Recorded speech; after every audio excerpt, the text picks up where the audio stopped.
নমস্কার। প্রাণারামের মাধ্যমে সম্প্রচারিত ভারত কথার গ্রন্থিমোচনের 446তম পর্বে আপনাদের সবাইকে জানাই সাদর সম্ভাষণ। মহামতি অনন্তলালের পরম অনুগ্রহে আমরা শুনে চলেছি ভারত কথা। মহামতি অনন্তলালের কাছে আমরা যখন এই শ্রীকৃষ্ণের এই বিভিন্ন বিষয় নিয়ে শুনছি মহাভারতের এই বিস্তৃত পর্বে, এবং শ্রীকৃষ্ণের কূটনীতি, তার রসময়তা, তার পারঙ্গমতা, তার বুদ্ধি বিচক্ষণতা, তার লীলাময়তা, সমস্ত কিছু নিয়ে আমরা যখন প্রায় বিপর্যস্ত, তখন ঠাকুর মশাই আমাদেরকে আমাদের বিপর্যস্ত অবস্থা লক্ষ্য করে বলতেন, কুটিনাটি পুরুষকে আপনারা প্রধান করে বেঁধেছেন, সেখানে আর ভারত কবির কি দোষ বলুন, আমি বার কি করি। এই কুটিনাটি পুরুষ বা কুটিনাটি পুরুষ বলতে বা এই কুটিনাটি শব্দটিতে আমরা একটুখানি অবাক হতাম। তিনি মাঝে মাঝেই শ্রীকৃষ্ণকে কুটিনাটি পুরুষ বলতেন। জিজ্ঞেস করলে, এর অর্থ জিজ্ঞেস করায়, তিনি শ্রী কৃষ্ণের নানা প্রসঙ্গের কথা বলতে গিয়ে একদিন রূপ গোস্বামীর দানকেলি কৌমুদী নাটকের একটি সংলাপ আমাদের কাছে তুলে ধরেন। সেখানে তিনি বলেন যে, লক্ষ্য করুন, ওই দানকেলি কৌমুদীতে রূপ গোস্বামী কি বলেছেন। अपट्ट भ्रमणकारिणी विराभि कुटिनाटी भीरालम प्रसीद देवी। अपट्ट भ्रमकारिणी विराभि कुटिनाटी भीरालम प्रसीद देवी। অর্থাৎ এখানে এই দানকেলি কৌমুদীর টিকায় লিখেছেন জীব গোস্বামী। রূপ গোস্বামীর লেখা এই দানকেলি কৌমুদীর অপূর্ব টিকা রচনা করেছেন জীব গোস্বামী। সেখানে টিকাকার বলছেন যে কুটি মানে হচ্ছে কুটিলতা, আর নাটি শব্দের হচ্ছে নাট্য। অর্থাৎ সেখানে রাধার প্রতি শ্রীকৃষ্ণ বলছেন, মানভঞ্জন করবার জন্য শ্রীকৃষ্ণ বলছেন, রাধে, অন্তত তুমি একবারের জন্য তো প্রসন্ন হতে পারো, অন্তত একবারের জন্য প্রসন্ন হও। আর তুমি এমন অনর্থক ভ্রান্তি আর সৃষ্টি করো না দয়া করে। তোমার আর কুটিনাটি করার কোনো প্রয়োজন নেই। আবার সেই কুটিনাটি টিকাকারের শরণাপন্ন হয়ে ঠাকুর মশাই আমাদেরকে বললেন, দেখুন টিকাকার কি বলছে এখানে। কুটি মানে কুটিলতা, কৌটিল্য, আর নাটি মানে হচ্ছে নাটক বা নাট্য, দুয়ে মিলে কৌটিল্য নাট্য। যে পুরুষ তার সারা জীবনে এমন কৌটিল্য নাট্যম করে চলেছেন একের পর এক, সেই পুরুষকে যদি আমরা বুঝতে চাই, তার পেছন পেছন ঘুরি, তাকে আমরা যদি আমাদের সর্বক্ষণের জন্য ধরে রাখি, বিপর্যস্ত হওয়া ছাড়া আর কি বা হওয়ার আছে? বিপর্যস্ত তো আমাদের হতেই হবে। তো যাই হোক, এই কুটিনাটির থেকেই আমরা শ্রীকৃষ্ণের এই কৌটিল্য নাট্যম, যিনি সবসময় একটা কৌটিল্য চরিত্রের মধ্যে দিয়ে রয়েছেন, রসময়তার মধ্যে দিয়ে চলেছেন। সেই মানুষটি যখন আমাদের এই মহাকাব্যের প্রধান পুরুষ বলা যায়, তিনি মহাভারতের একেবারে সূত্রাধার, আমাদের একটু বিপর্যস্ত হতেই হবে। গোপীরা কি আর বিপর্যস্ততা থেকে রক্ষা পেয়েছেন? আমরাই বা রক্ষা পাই কেমন করে? যাই হোক, মূল কথায় আসি এই ক্ষেত্রে যে আমরা এই কথাটা কেন বললাম যে দুর্যোধন খুশি হয়ে রওনা দিলেন। দুর্যোধন আর অর্জুন একসঙ্গেই এসেছেন গত পর্বের আগের পর্বে, অর্থাৎ 444তম পর্বে আমরা আপনাদেরকে বলেছিলাম এই দুই জ্যাঠতো খুড়তো ভাই একসঙ্গে উপস্থিত হয়েছেন কৃষ্ণকে তাদের দলে পাওয়ার জন্য। সেখানে কৃষ্ণ এক অদ্ভুত মায়া ঘুমের মধ্যে আচ্ছন্ন হয়েছিলেন। তিনি আগের থেকেই যা ঠিক করেছিলেন, যে নাটকের রচনা করে রেখেছিলেন প্লট, সেই প্লট অনুসারেই এই দুই ভাই একান্ত ভাবে অভিনয় করে গেলেন। তাই তো তিনি নটপুরুষ। এবং দুর্যোধন চলে যাবার পর একেবারে শ্রীকৃষ্ণ হো হো করে হেসে উঠলেন। আসলে প্রথমে আমরা কি দেখছি, দুর্যোধন ভীষণ খুশি হয়ে বেরিয়েছে। বলরাম তার পক্ষে যুদ্ধ করছেন না, বলরাম পাণ্ডব পক্ষেও যুদ্ধ করছেন না, কোনোভাবেই তিনি কোনো পক্ষে নেই। আবার কৃষ্ণকেও তিনি ছাড়তে পারছেন না, কিন্তু কৃষ্ণর মতেই তিনি মত দেবেন এমনও কোনো কথা না। আর তাছাড়া কে না জানে কৃষ্ণ বলরামকে অস্বীকার করেন না, অতিক্রম করেন না। সুতরাং দুর্যোধন ভাবলেন, বলরাম যদি কোনো পক্ষে না যান, কৃষ্ণ পাণ্ডব পক্ষে কতটা যেতে পারবেন? বলরাম তো কৃষ্ণের রাস সেখানে টেনে ধরবেন, এরকম একটা ধারণা বলরামের দুর্যোধনের মধ্যে এসেছে। দুর্যোধন ভাবছেন বলরাম যখন নেই এবং তাকে যখন শ্রীকৃষ্ণ অতিক্রম করেন না, সুতরাং পাণ্ডব পক্ষভুক্ত হয়েও কৃষ্ণ খুব বেশি পাণ্ডবদের পক্ষে যেতে পারবেন না, কারণ সেখানে বাধা হয়ে থাকবে। বলরাম যেহেতু বলরাম কোনো পক্ষেই যেতে চান না, এবং বলরামের একটা বিরাট প্রভাব কৃষ্ণের মধ্যে আছে। বরং সেই জন্য তিনি নারায়ণী সেনা পেয়ে ভীষণ খুশি হলেন। খানিকটা মনে মনে তিনি বোধহয় নেচেও নিলেন। আসন্ন এই যুদ্ধের মধ্যে কৃষ্ণের বুদ্ধি নিয়ে তার কোন লাভ? তাকে বুদ্ধির মন্ত্রণা দেবার জন্য তো শকুনি আছে, কর্ণ আছে। অর্থাৎ শকুনির মন্ত্রণা, যে এক মন্ত্রণায় তিনি পাণ্ডবদের যুদ্ধ এক ফোঁটা রক্তপাত ছাড়া তাদেরকে একেবারে 13 বছরের জন্য রাজ্যহারা করে তাদের সর্বস্ব তিনি অধিগ্রহণ করে নিতে পেরেছেন, যার জন্য তাকে এক ফোঁটা রক্ত ঝরাতে হলো না।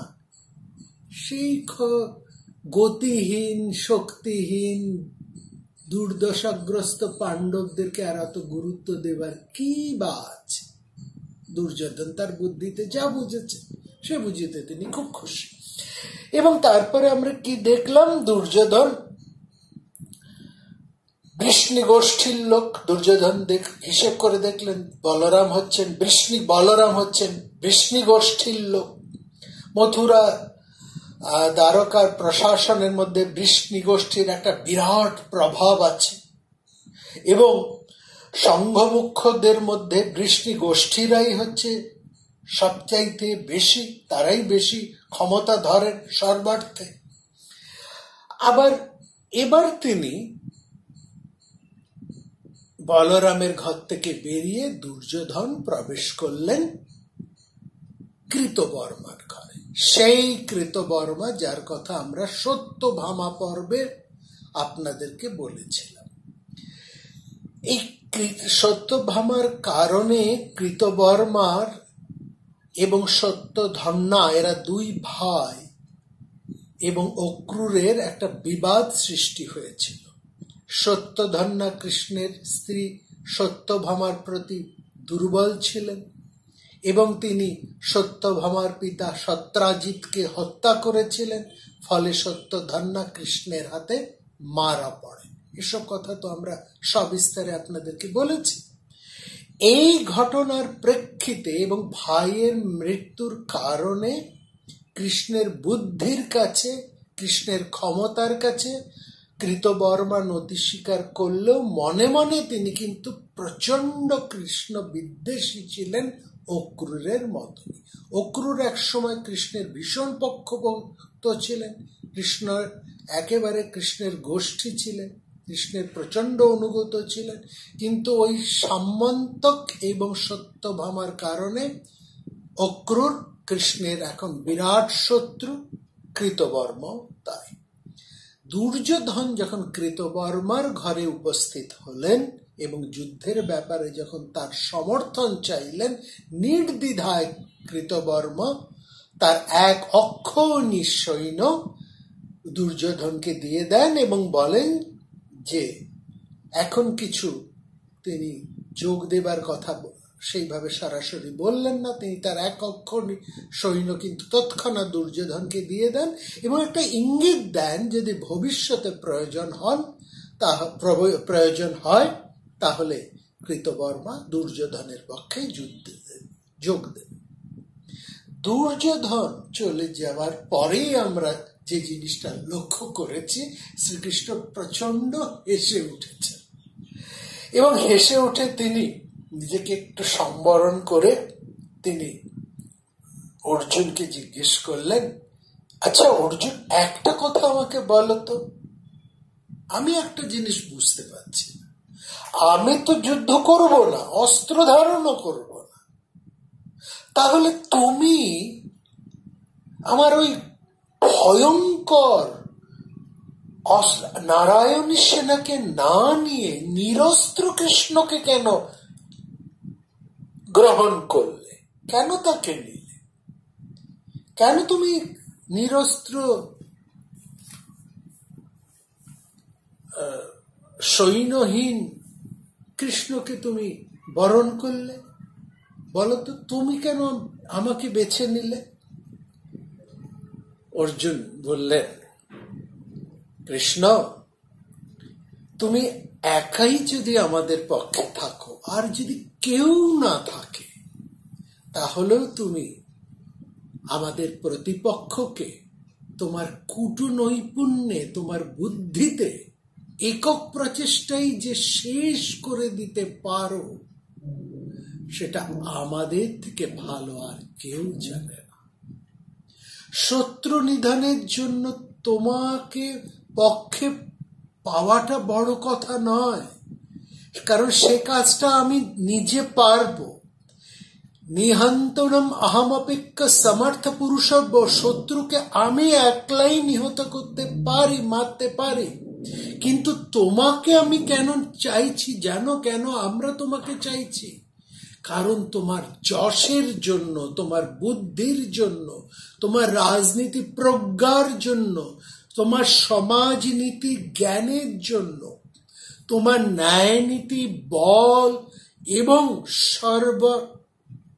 সবচাইতে বড় তোমার ওই বুদ্ধি পরাক্রম, কূটবুদ্ধির পরাক্রমের জন্যই সর্বাঙ্গীন ক্ষেত্রে তোমার যে কীর্তি, যে যশ আজকে সর্বজন বিদিত, তার জন্যেই, সেই যশের অংশীদার হবার জন্যে যশ সাহায্য পার্থী তস্মাদসি মায়াবৃত, সে কারণেই আমাদের পক্ষে আমি তোমাকে বরণ করেছি হে কৃষ্ণ।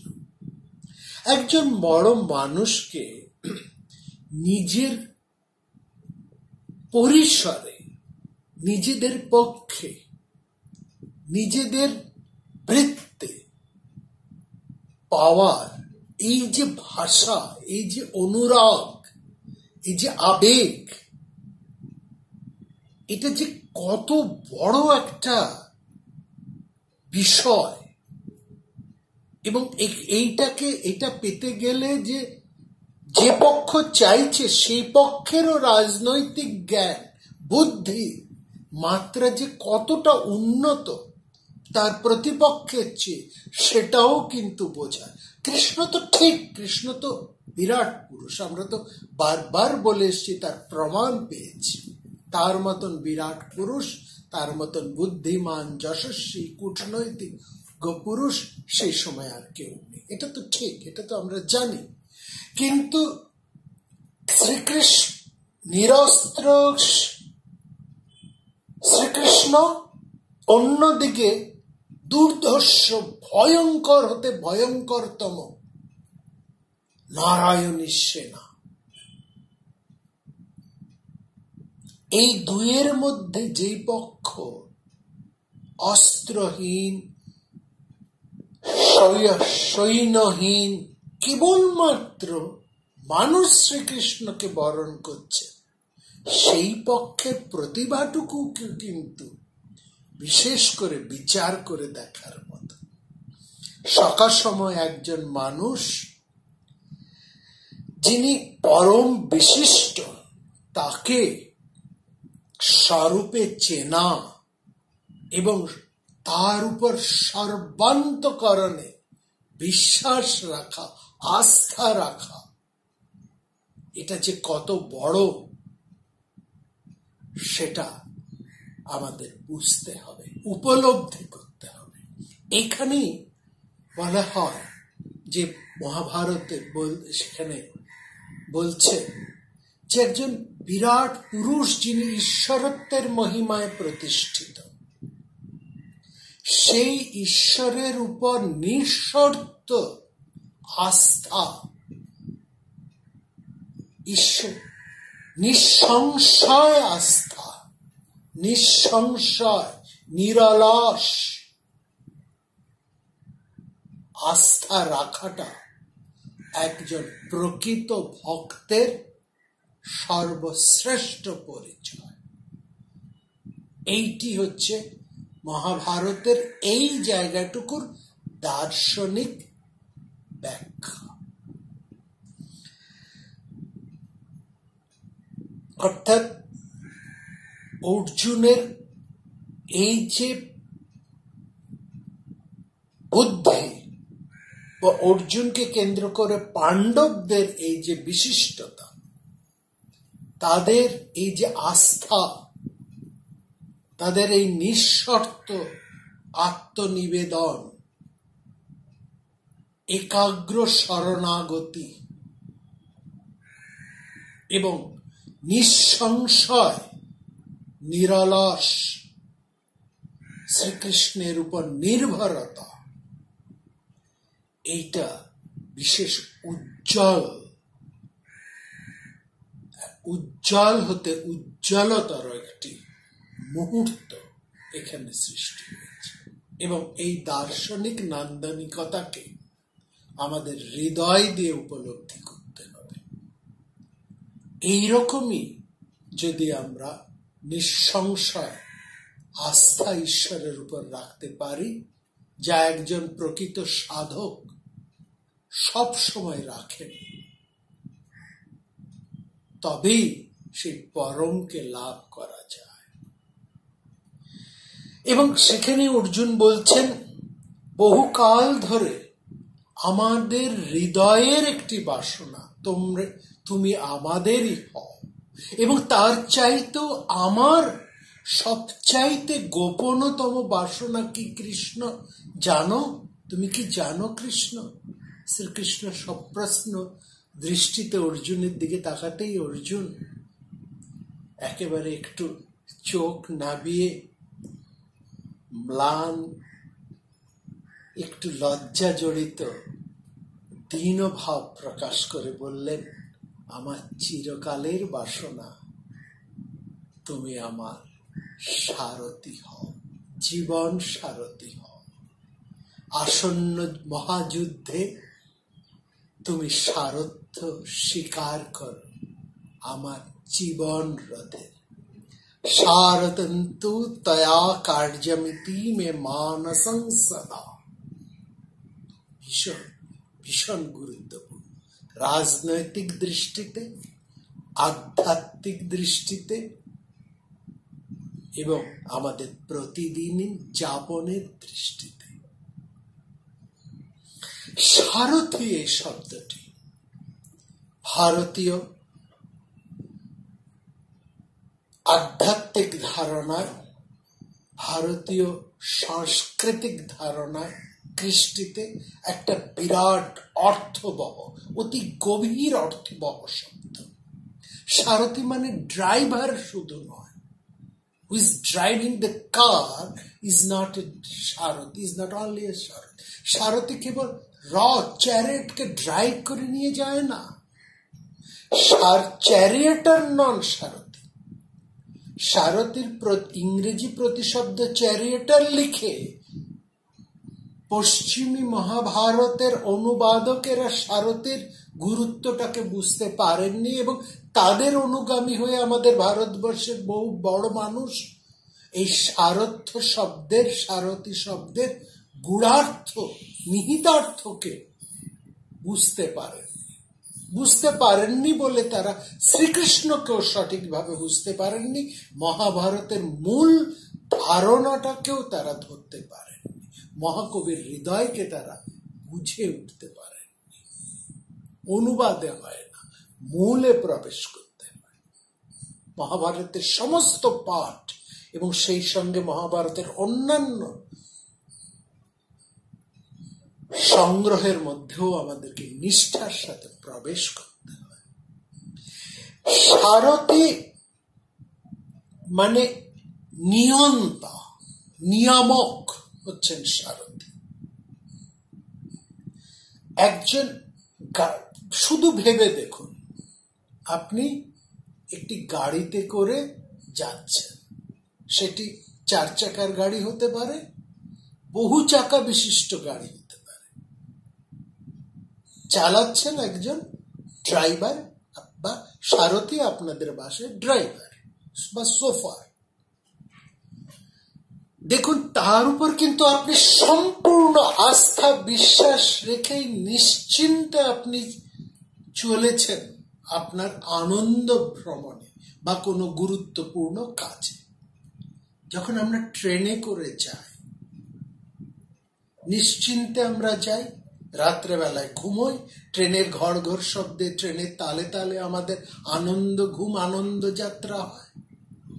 যখন আমরা গাড়িতে করে যাই, বাসে করে যাই, এমনকি আমরা যখন আকাশে, বায়ুপথে, বিমানে করে যাই, তখন তো আমাদের সমস্ত আস্থা, নির্ভরতা, বিশ্বাস সবটাই তো আমরা সঁপে দিই ওই পাইলটের উপরে, ওই ড্রাইভারের উপরে, ওই সোফারের উপরে, তাই নয় কি?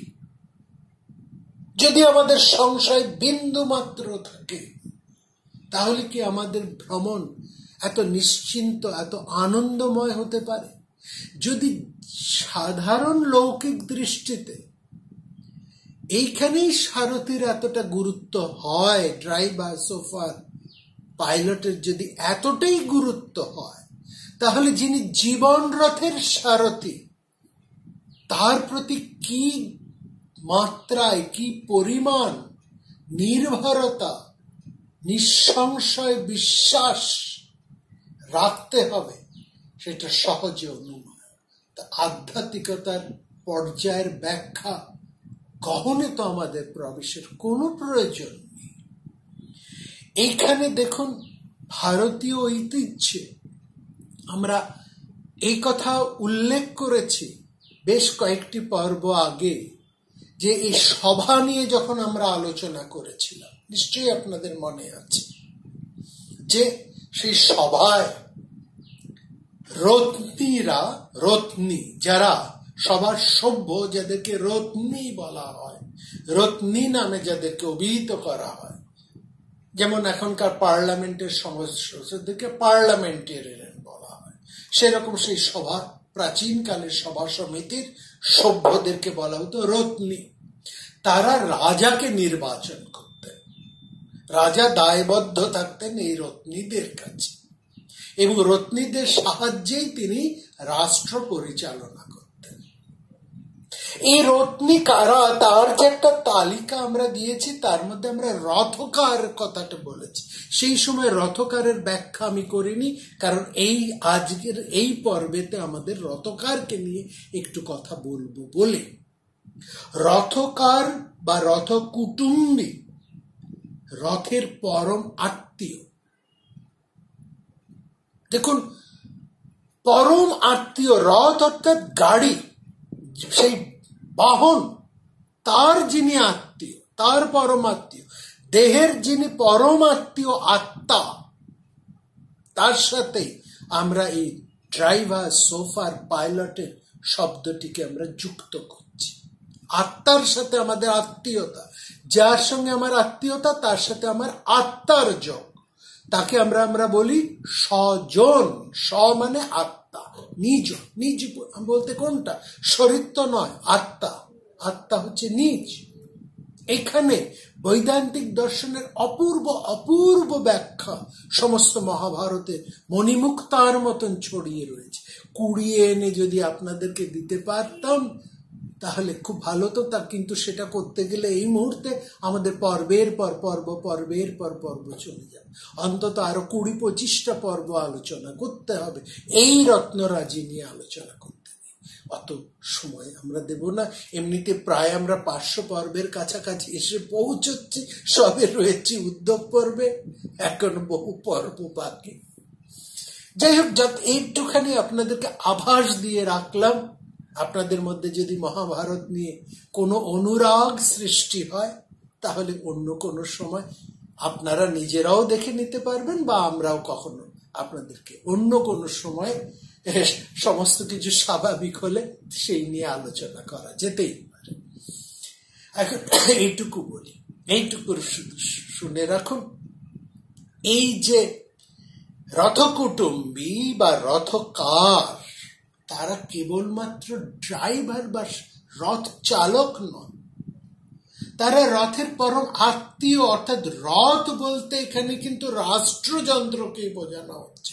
এই রাষ্ট্রযন্ত্রকে যিনি পরম নিরাপত্তার সাথে চালিয়ে নিয়ে যাচ্ছেন, রাজার পথ যিনি সুগম করে, রাজা যার উপর নির্ভর করে তার কূটনীতিকে, তার রাজ্য শাসনের নীতিকে চালিয়ে নিয়ে যেতে পারেন, শাসন দণ্ডকে যিনি নির্বিঘ্নে বয়ে নিয়ে যেতে পারেন, নয় নীতিকে যিনি সহজে প্রতিষ্ঠা করতে পারেন, তিনি হচ্ছেন রথকার, রথকুটুম্বী বা সারথী। সারথীর গুরুত্ব ওইখানে রাষ্ট্রবিজ্ঞানের তত্ত্বদেশ। ভারতবর্ষের প্রাচীন রাষ্ট্রবিদ্যারা, রাজনীতি শাস্ত্ররা সারথীকে এইভাবেই ব্যাখ্যা করেছে। এবং রাজনৈতিক ঐতিহ্যে রথকাররা হচ্ছে সেই সময়কার একজন রাজকর্তা বা কিং মেকার। এই যে দেখুন, আরেকটু উদাহরণ দিই, রামায়ণে চলে আসুন। দশরথের মন্ত্রী, প্রধানমন্ত্রীর নাম সুমন্ত্র। একজন তিনি প্রধান না হলো একজন গুরুত্বপূর্ণ মন্ত্রী সুমন্ত্র, তিনি একজন সারথী। আবার দেখুন, এই সুমন্ত্রর ক্ষমতাটা দেখুন। তিনি কৈকেয়ীকে, মহারাজ দশরথের সবচাইতে প্রিয়তমা মহিষী এবং যিনি এখন রাজমাতা কৌশল্যা নন, কৈকেয়ী, তার পুত্রই তো ভরত রাজা হচ্ছে, ঠিক সেই অবস্থায় সুমন্ত্র গিয়ে ভীষণ তর্জন করছেন, ভৎসনা করছেন কৈকেয়ীকে, এবং কৈকেয়ী মাতা হেট করে সুমন্ত্রের ভৎসনা হজম করছেন। প্রভাব বুঝুন সুমন্ত্রের কতখানি। দশরথ যা পারছেন না, সুমন্ত্র সেই কাজটি গিয়ে করে আসছে। আবার দেখুন, ইন্দ্রের সারথী মিতালী, কিংবা কৃষ্ণের সারথী দারুক, এদের ভূমিকা, এদের ব্যক্তিত্ব, এদের ক্ষমতা। মিতালী তো প্রায় ইন্দ্রের মর্যাদা, এবং দারুকও অনেক জায়গায় কৃষ্ণের মতন সমমর্যাদায় অধিষ্ঠিত। অর্থাৎ এরা সারথি নয়, এরা ইন্দ্রের কে নিরাপদে বহন করে নিয়ে যান। ইন্দ্রের এবং কৃষ্ণের দারুক হচ্ছেন কৃষ্ণের, মিতালি হচ্ছেন ইন্দ্রের জীবন সখা ও বটে। এদের উপর নিশ্চিন্তে এই দুই প্রধান পুরুষ, দুই বিরাট বিখ্যাত পুরুষ, এদের উপরে নিশ্চিন্তে, পরম নিশ্চিন্তে চোখ বুজে নির্ভর করেন। এই নির্ভরতা একজন ভক্ত ঈশ্বরের উপর যেমন করে, যে বিশ্বাস একজন ভক্তের থাকে ঈশ্বরের উপরে, যে পরম নির্ভরতা থাকে ঈশ্বরের উপরে, যে আস্থা থাকে ঈশ্বরের উপরে, সেই রকম আস্থা, বিশ্বাস, নির্ভরতাই থাকে সারথীর উপরে। এবং সত্যি সেই নির্ভরতা নিয়েই কিন্তু আমরা ড্রাইভার, সোফার, পাইলটের কাঁধে চেপে এক জায়গা থেকে আরেক জায়গায় ঘুমিয়ে ঘুমিয়ে পরম নিশ্চিন্তে আনন্দের সাথে পরিভ্রমণ করি। এই জীবনও হচ্ছে একটা পরিভ্রমণ, জীবনও আমরা চলি। আমাদের সারথী এই হৃদয়ে বসে আছেন, তিনি এই দেহরথটিকে নিয়ে চলেছেন, আর আমরা এই দেহের প্রতি কোনো রকম খেয়াল না রেখে পরম নিশ্চিন্তে তার আমরা সমস্ত কাজ কর্ম করে চলেছি। আমরা আমাদের বিক্রম প্রকাশ করেছি, আনন্দে উৎফুল্ল করছি, ম্রিয়মান যা কিছু করছি অহংকারে স্ফীতদর হয়ে উঠছি, আর ভাবছি আমরাই বুঝি করছি। আমরা আমাদের সারথীকে বারবার ভুলে যাচ্ছি বা অস্বীকার করছি। সুতরাং এই যে মহাকাব্যের ক্ষেত্র থেকে এই যে মর্যাদার, এই যে নিরিখের সারথীর যে অবস্থান, এই অংশটাকে আমাদের খুব পরিষ্কার করে উপলব্ধি হতে পারে। তিনি মূল যোদ্ধার সাথে সেই যুদ্ধ রথের সমান অংশীদার। এবং আমরা দেখেছি যুদ্ধক্ষেত্রে যে প্রথমেই সারথীকে অ্যাটাক করা হয়, সারথীকে বধ করা হয়, যাতে তিনি রথটাকে নিয়ে এগোতে না পারেন, পেছোতে না পারেন। এবং সারথীর বুদ্ধি নৈপুণ্যেই কিন্তু বিরাট বিরাট যোদ্ধারা যুদ্ধ জয় করতে সক্ষম হন। সারথীরা সময় বুঝে রথের গতি প্রকৃতি পরিবর্তন করে। অভিজ্ঞ সারথীর উপর নির্ভর করেই একজন যুদ্ধ নায়ক যুদ্ধ জয়ী হন।